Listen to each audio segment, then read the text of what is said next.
Hello and welcome to Gray Duck Unfeathered, episode 1. This is the new Gray Duck podcast. We thought, why would we not get in the podcast game like everybody else? We want to talk about all things business, all things Gray Duck. I'm going to be your host, Chad Greenway, along with Gray Duck partner Ryan Kulka. We just thought a podcast explaining the ups and downs, the ins and outs of a business that we have learned so much over the last 7-8 years. The successes, the failures, the hilarious stories, the losses, and some wins that we have learned along the way from a group of guys that have had zero alcohol industry experience until we started Gray Duck Spirits. And here we are. So we're excited to kind of tell you about our story, the genesis of it, and all the things that Gray Duck has to offer. So there we are. Yeah, man, it's been wins and losses for the last 8 years. Yes, it has. You can relate to that in your career. But we got a big win recently I heard this. that I want to lead off with because I think it's super cool. So, I mean, there's thousands of spirits brands that are sold in just the Minnesota Twin Cities area. Mm-hmm. Well, we're 8 years in. I'm happy to announce we just broke the top 100. We are number 67 on the list of, I don't know. 6, 7. Yeah, 6, 7. 6, 7. We're in the top 100 now out of literally probably 5,000 to 8,000 spirits brands. When our text thread was going back and forth, the Gray Duck Fab Five, but the thread, we were talking about what does that number mean, and when you see there's like multiple thousands numbers of SKUs out there, 3, 4, 5,000 brands, you realize that being 67 and the mountain we've climbed.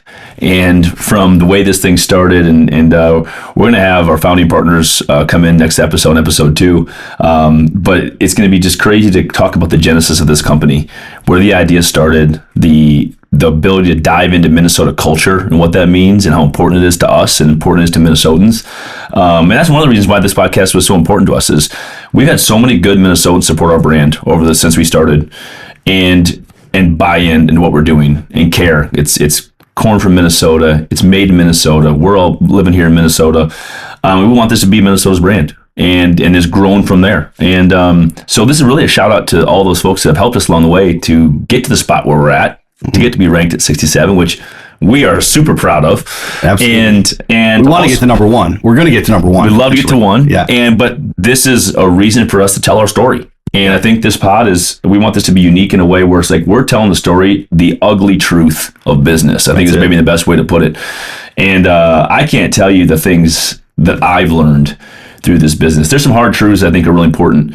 I'm going to get into this just when we talk about our story today is there's a couple things that when I grew up with that like really mattered. And 2 things that resonate with this company are treating people right and relationship is everything. And from our partner standpoint to the businesses we work with, the growth we've seen, it's all been hard work. It's all been handshaking. It's all been doing what you say. And I think that's really, really important. Yeah. And the relationship with you guys who support our brand is number 1. Yeah. And, I sit on the marketing side of the business, so I'm in our social accounts all day, every day, and we get a ton of DMs, questions in the comments, and a ton of them are about you. Yeah. So, I mean, most people have heard your name. Good, maybe bad. Yeah. Good, bad, ugly, right? That's what we're doing here. But that's what I want to focus on today because it's obvious people want to know more about you. Yeah. Kind of as the face of this company.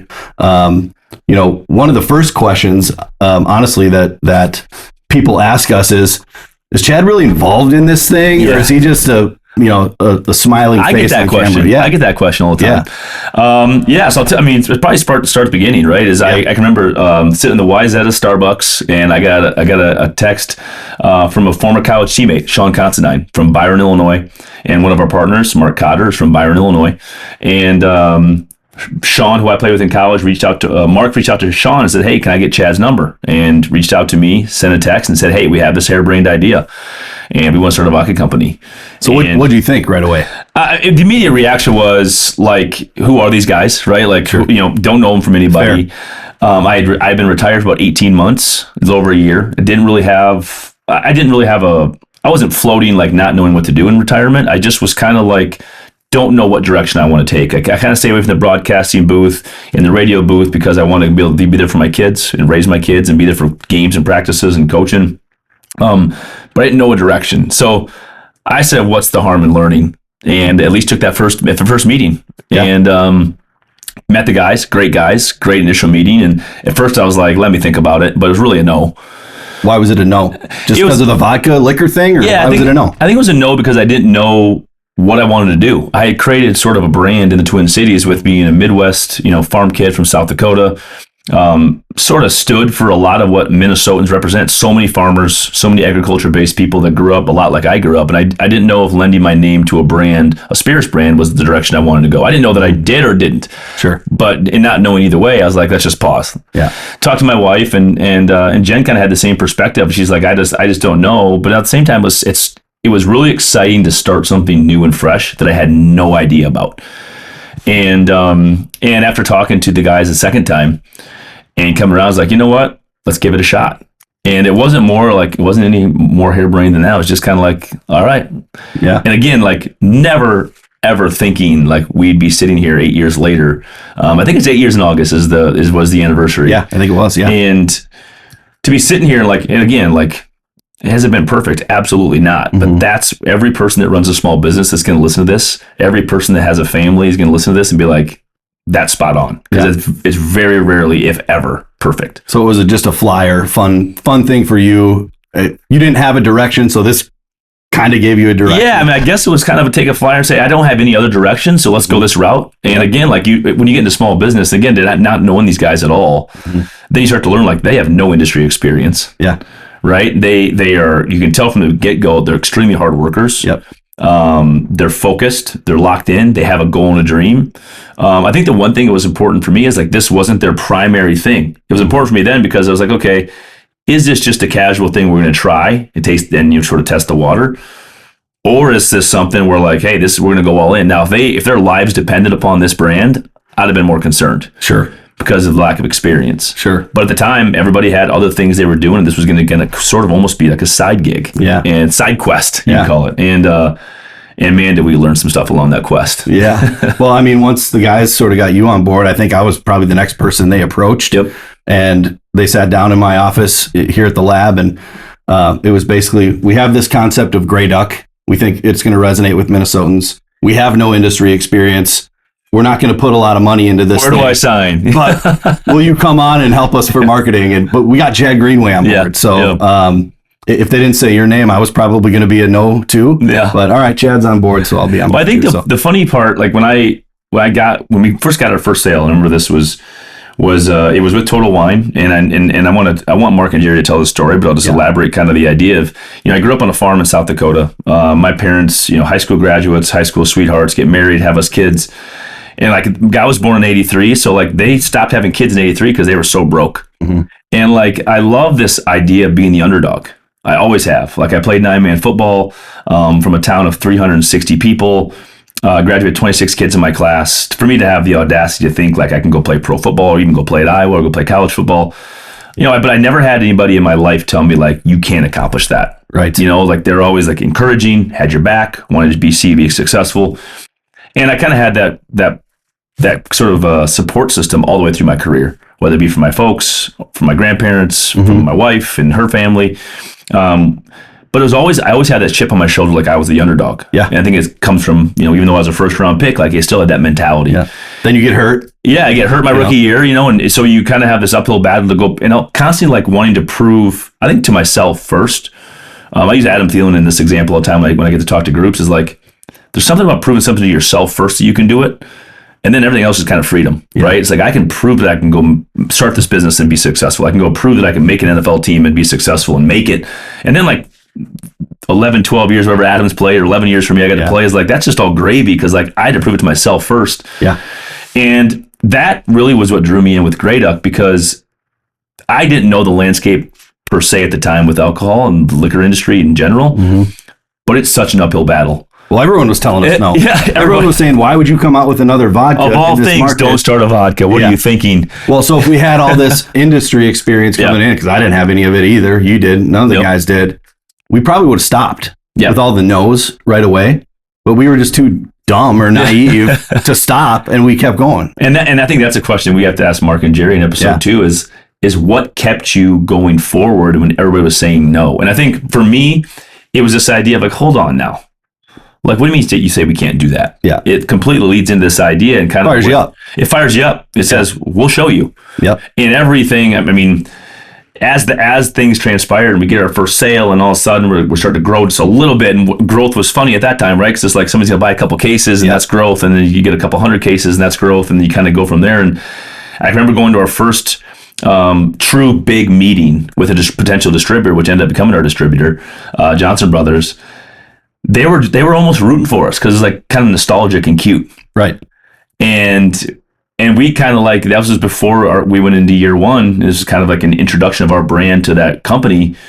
And it wasn't a negative. It was just like, they had seen this before. Mm-hmm. They had seen companies like us come before and see us go before and go away. It's pass fail real quick. And we just, I think we kind of rolled up our sleeves and understood what it was going to take. And I don't know how many countless in that first 2 years. I'm not sure how many appearances, because my whole life, just to speak frankly, my whole life was like, in the NFL, like, if I'm going to come and do appearance, I'm getting a check. Right. I'm going to come in for 10 grand, 15 grand. I'm going to come and do a signing. It's whatever I sign per unit. Like, that was just, it was a very transactional life I'd always lived. And that's how a lot of people think you exist within Gray Duck. I mean, honestly, that's why we get that question. Are you guys just paying Chad to show up and do stuff, or is he a part of this? Yeah. Like, so I guess I didn't even answer your question, but like, I'm a full partner. Like, I'm a percentage-based partner, and I'm a sweat equity partner at the end of the day. So like those first couple of years, like, I'm going into countless, 20, 30, 40, 50 sites doing signings, and it was all for equity. It was all for like a bigger piece of growth and what that was going to look like. Yep. And that was completely new to me and new to my wife. And it's just like, I'm going to go do this appearance and go do this appearance and go do that. It's going to be 2 hours. I'm going to sign cases. We're going to do 250 cases and sign bottles. And I'm signing all these bottles, and it was fun growing the brand. But no, like, I'm not getting money. Right. Like, we're trying to grow a brand and a business. It was a different mindset for me. But again, like, growing up the way I grew up, like, on the farm, like, everything was like, the hard work piece was normal. Like, that was, to me, was, hard work is signing a bottle. I don't know if it's called hard work, but like, just that grind. Be where you got to be, do what you got to do. Be where you got to be, do what you got to do, like, shake people's hands and be authentic and be yourself. And, but I enjoyed that, even though like I wasn't going out there and getting money. Like, it was about growing something bigger. Yeah. And so you kind of, you retire from the NFL, you start doing this, you have some obligations with Gray Duck because you want to see it grow, but you got Jenny, you got 4 daughters. And so retirement time usually is like, let's focus on family time for a little while, but you kind of hopped right back into this venture. And so how do you navigate like the 4 daughters thing, family time, work stuff? Yeah. I want to go backwards quick, because I think one funny thing is I wasn't the first choice.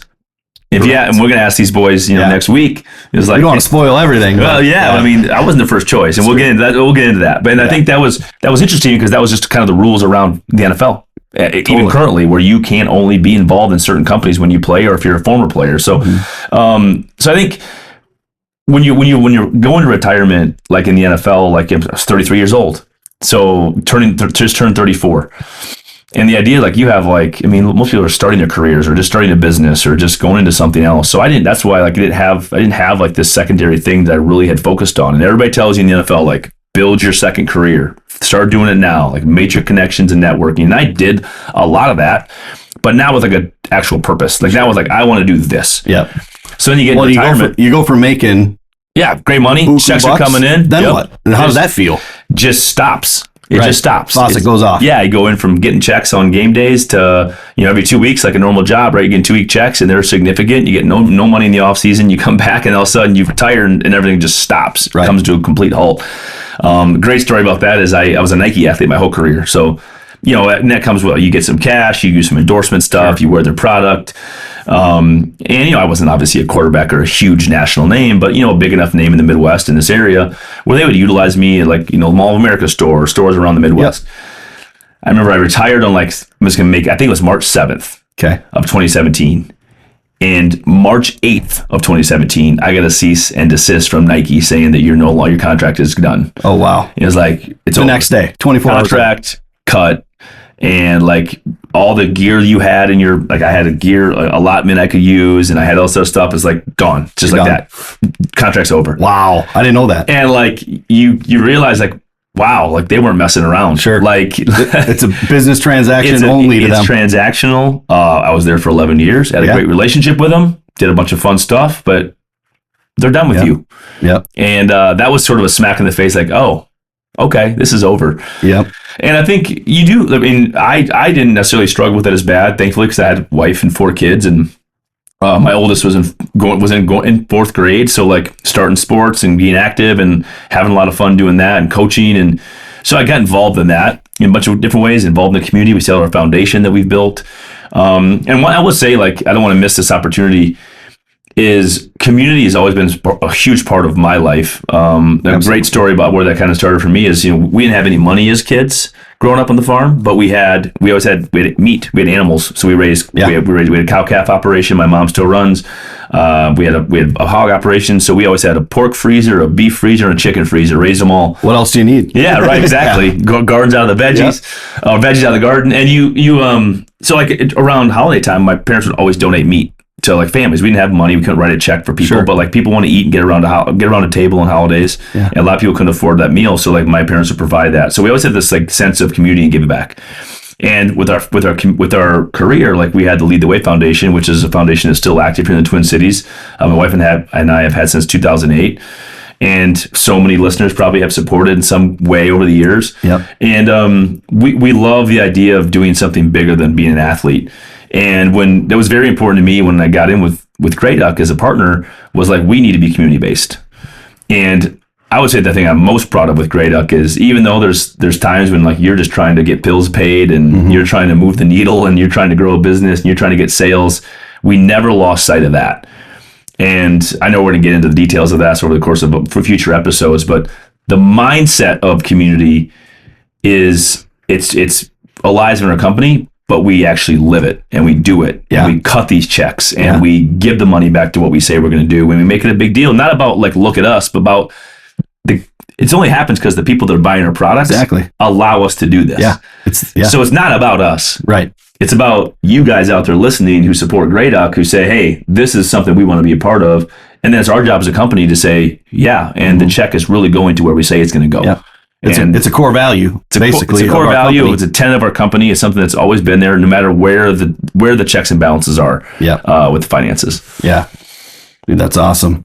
All right, so Mark and Jerry are going to come on next week. We're going to get more detail into kind of the nexus of this idea and the progression of the idea. You mentioned Adam Thielen. We should get Adam on this podcast. Yeah, Adam, absolutely. We're going to be calling you. We're coming after you. Because that's an amazing story too. It is.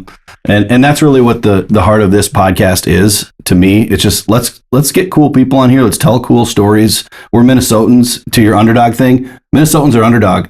Half the people in this country couldn't even point Minnesota out on the map. So we're here to kind of put Minnesota on the map and tell all things business and Gray Duck and just. I think when we were generating this idea of like, I've gotten asked to do some podcasts and do some other stuff, and it's like, where's the right spot to really jump into? Because everybody's going to look at this and say, oh, it's just another podcast. Yeah. And it may very well be for you. But if you're a small business owner, if you're a follower of Gray Duck, if you're a supporter, if you're a proud Minnesotan, like, this is something that we want to be yours. And I think when we were talking about this, like, when you can become raw to somebody, like just like raw, emotional, and like, hey, Gray Duck's an awesome business, but this has not been easy. No. Here's where the pitfalls have been. Here's where the financial shortages have been. Like, we're trying to like use this money to do that. We're taking this over here to support this, and it's real. And that's what I want this pod to be, because at the end of the day, like, we are what we are. And I think a lot of people are happy and proud of what we've done, including us. But like, how did we get there? Yeah. And also, where do we want to go? And I think when we can tell our story about who we are as people and where we came from and our mindset, it tells a story about the brand. And people can say, you know what, I'm going to walk into a liquor store and I'm going to see these brands, and there's a million brands, but I know these guys. Yeah. And I know the way they work. Yeah. And I think when you can make it personal like that, it's really important and impactful. And at the end of the day, that's what we're trying to be. And this is a fun way to create some content about our business, about our brand. I mean, I can't wait to get into talk about the label. I mean, because the ups and downs of having the label and what that process is like, and logistics of ordering, and the shortfalls, and the cost, to the caps we use, to the color we use, to the imagery on the back of the bottle, of the label that we're going to get into a future episode. Like, these are all things where there's a story to tell within our brand. And most people are going to grab this bottle, never look at the back side of the label, and realize that we have local artists there. Amen. Then we can bring on the pod and talk about why does it matter. So that's what this is all about. And I think one last angle that I want to talk about is the other businesses that have impacted us. Totally. Because the liquor industry is a big business, but like how many packaging companies have we worked with? Yeah. How many bottling companies have we worked with before we started bottling our own? It all goes to the relationships. Yeah. And not burning bridges. And how many retailers have been out there that have been supporting us through the thick and thin that we want to come in and talk about that. Like, what's that like to put money out there to support a brand that like you think's going to fail? Right. And maybe it will. Maybe it will. But maybe it won't. And maybe the guys that are there telling you the story really care about it and want to see it through. Well, we've been around 8 years. We want to be around for 80 more. Yeah. And we want to give all you guys an inside look at it. So thank you. Thanks for watching. Thanks for joining. Yeah. Chad, thanks for coming in and doing this. And you're going to kind of take the reins on some of these future episodes. I think people are really going to enjoy it. Again, tune in next time for Mark and Jerry, kind of the two founders of the company. But we'll see you on the flip side. This is the Gray Duck Unfeathered podcast. Yeah. That's fun to say.